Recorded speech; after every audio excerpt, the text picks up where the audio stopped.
Welcome back. We're taking your questions live tonight, 850-392-1544 if you want to talk on the air. If you don't want to talk, it's a little sensitive, you want to email us, you can email us at lawcall@WMBB.com. And we've got one of those email questions coming up for you right now. Let's go ahead and get to that one from Pamela real quick. This administration is obviously much stricter about who can and can't enter the country. Have the rules on adopting a child from another country become stricter as well? And that's Pamela. That's a great question, Pamela. Rick, tell us about it. Foreign adoptions, you know, Eastern Europe, China seem to be the two kind of areas of people, but also from Central and South America. Tell us about adopting children and how that's working out under this administration.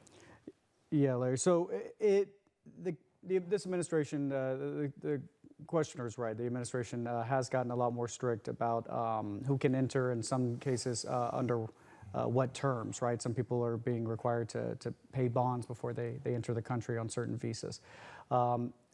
Primarily in terms of adoption, what we've seen is it's just taking a little bit longer of a process. You may need more documentation. Your application is going to face maybe more scrutiny. But it also depends on what country you're seeking to adopt.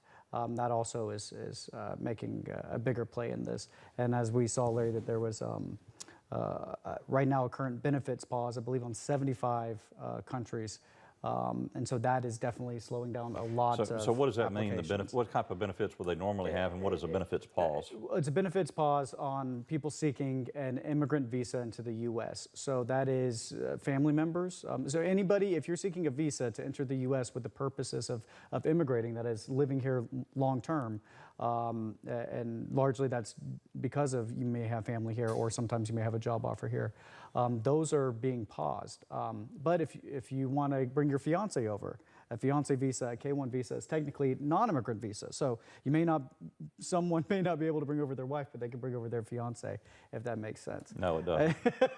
No.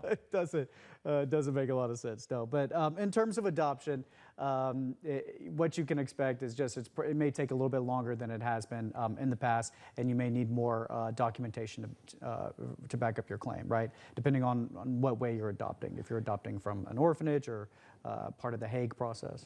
Now, we know a couple of the congressional candidates for Congressional District 2 like to watch LawCall. They won't, come out and publicly admit it, but we know they watch it. What would you tell the congressional candidates about the immigration system that we have now? Yeah, that it's too complicated and it's too prone to change by whoever is the executive, whoever is the president. Laws should be laws, and policies are based on those laws, and sometimes policies can be changed, but to drastically alter the playing field, I would say there needs to be a little bit more certainty. So some new congressional legislation on immigration and possibly expanding visa categories would definitely help, because there's a huge surplus, or a huge backlog, I should say, of available visas. And quite often, our government doesn't even give out all the visas that they are allowed to give out by Congress, because there's too much of a backlog and not enough personnel. So hiring more people and lifting the cap is what I would say. Okay, well, very good. So, guys, when you get there, we're going to talk with Rick Shea, and I'm sure you'll have other trusted advisors.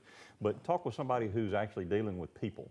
The one thing that I've found in dealing with some of the Congress people that I've had the benefit and pleasure of working with, they want to help, but they don't get the right information, because they're dealing with policy advisors and wonks and, a lot of young people who go in and do the business of our Congress people.